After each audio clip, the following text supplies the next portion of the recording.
Hello, Libras, and welcome to your May 2026 monthly horoscope. My name is Justyna. Welcome. If you're a returning viewer, welcome back.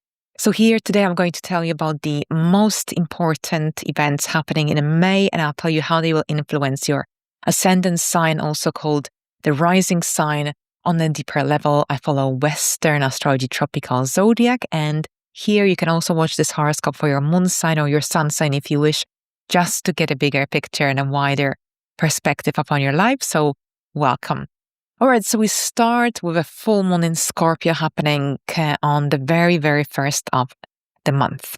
So this is happening at 11 degrees of Scorpio, and Scorpio is a fixed water sign associated with transformation and very deep, intense energies. And here, this full moon will most likely intensify your feelings, emotions, especially about your income, about your money, financial security, stability. This is the area of life that is activated during this time by this full moon. And the second house deals with the money that we earn through our own skills and talents, but also this is the area of life associated with our sense of self-worth, self-esteem, and generally what we rely on, what sustains us as well. Now, the ruler of this, the modern ruler is Pluto, and this full moon forms a square to its modern ruler, the dispositor of this full moon.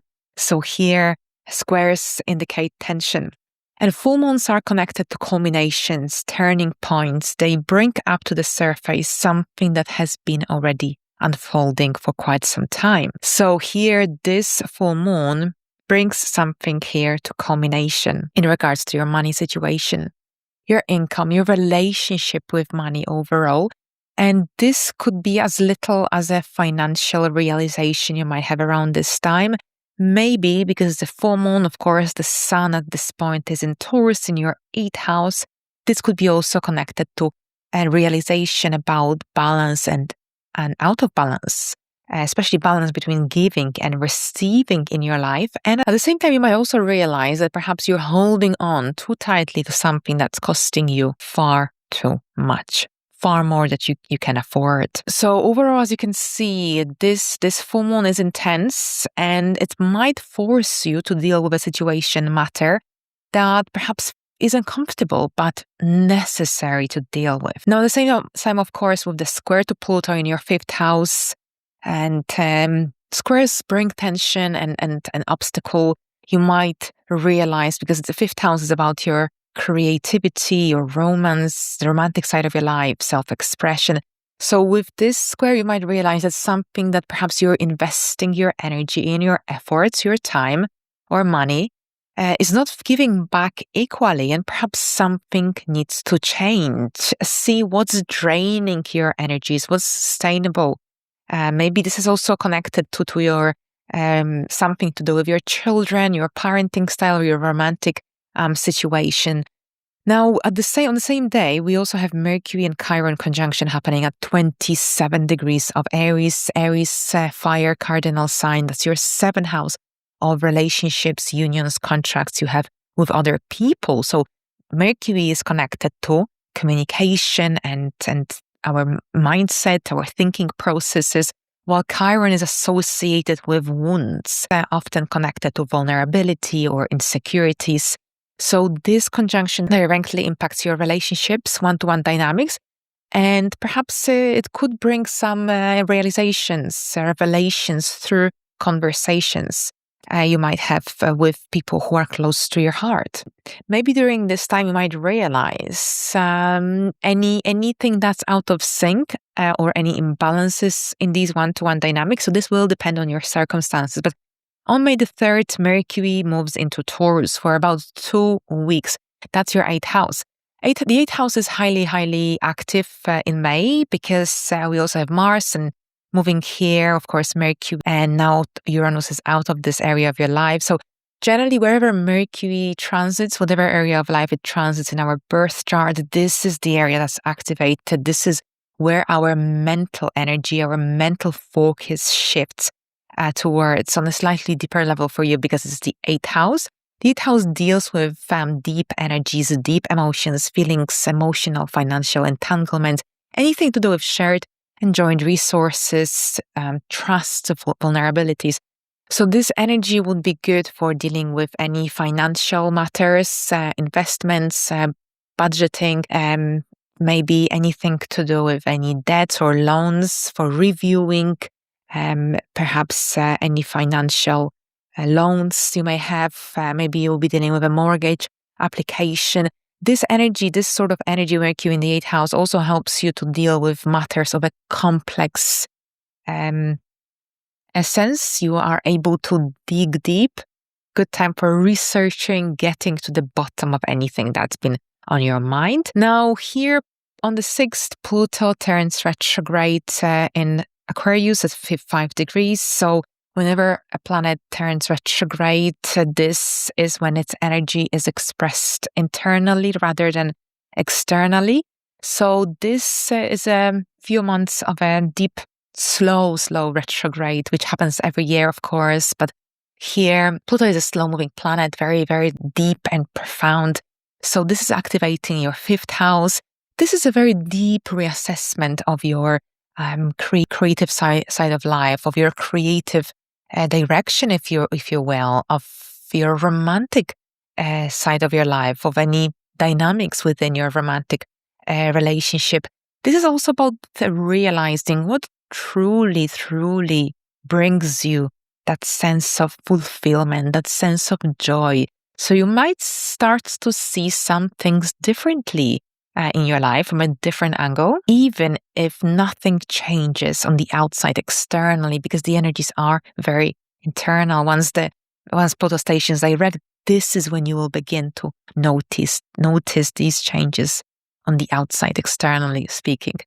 All right, so on May the 16th, there is a new moon happening in Taurus at 25 degrees of Taurus. So we've got a new moon, which is associated with new beginnings. Another late degree of a new moon. Pretty much every single new moon this year is taking place at a late degree of a sign, which also indicates that a feeling of urgency, running out of time. And here, Taurus is a kind of energy that doesn't like to be rushed. And it's about stability. It's about consistency, determination, sustainable outcomes and results. So whatever you decide around this new moon, whatever that you decide you want to commit to, it has a potential to be long-lasting overall.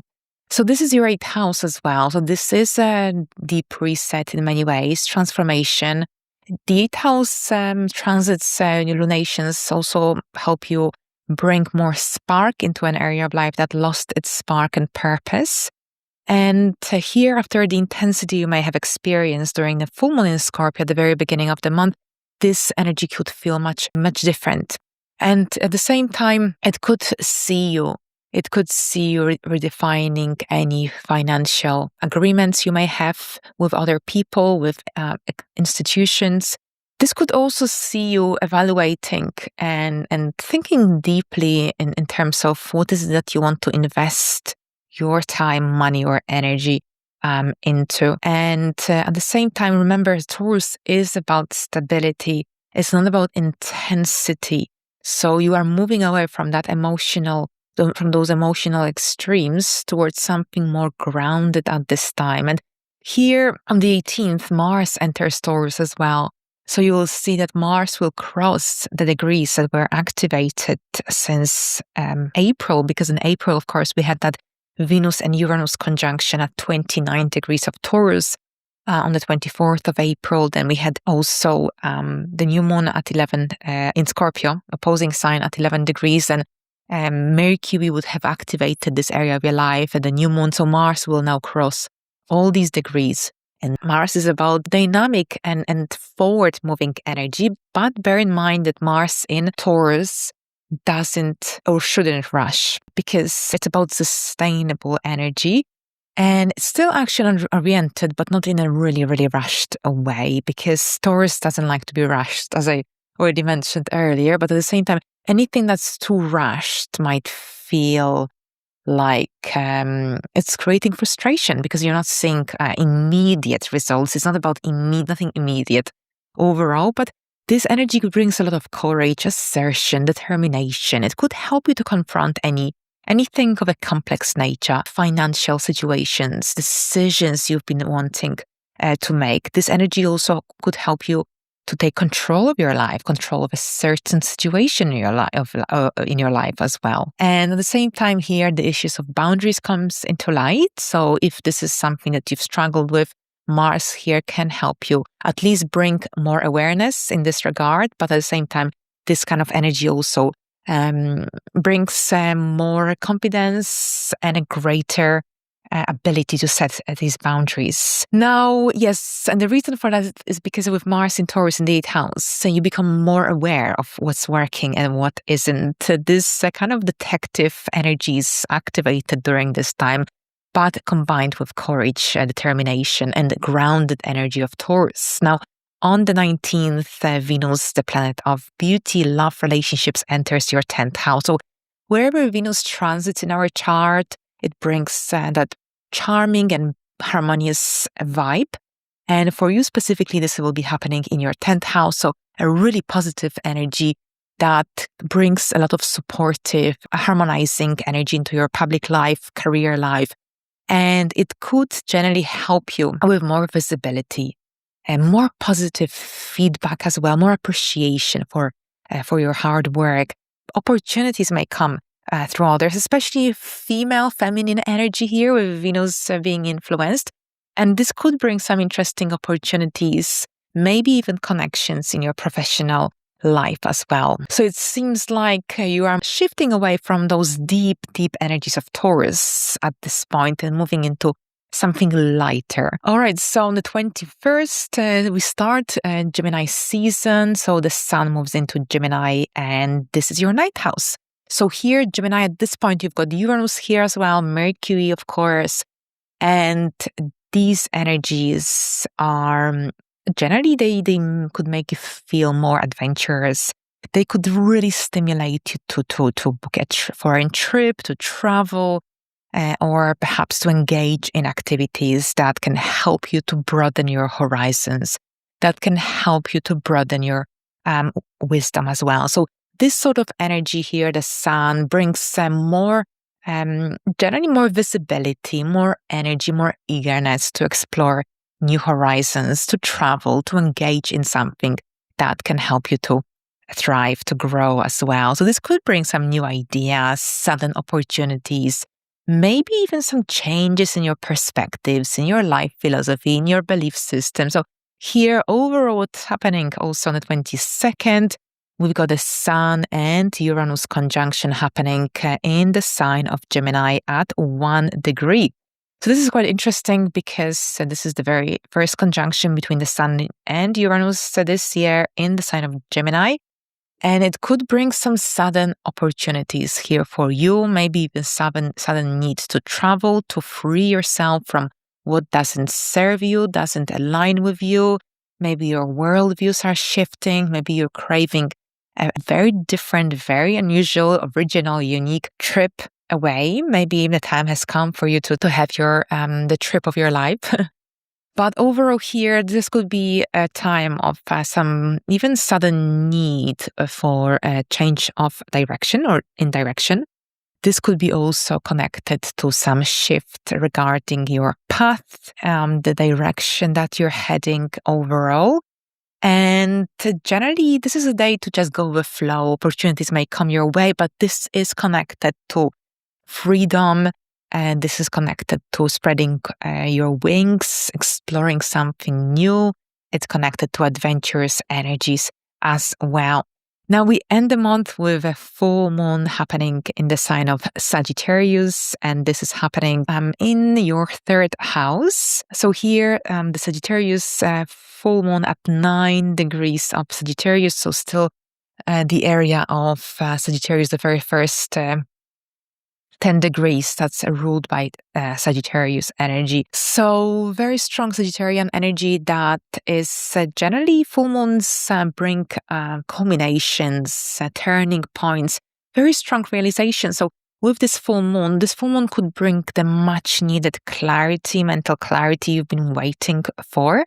this is a good time for having some important conversations. A lot of clarity can come through communication, through conversations. If you feel like you're not on the same page with someone that perhaps you're working with or anything similar to this, then this is a chance for you to seek clarity, because clarity will come especially through communication during this time. Maybe it's about some big decisions, important decisions that you will be making. This could be very much the case as well. For sometimes this also is connected to gossips and things that perhaps you might find out that you were unaware of. That's the third house energy. But very often it is related to decisions and new ideas, turning points. So we'll explore it deeper and further closer to the day. But in the meantime, have a productive month. Thank you so much, Libras. And until the next time, bye for now.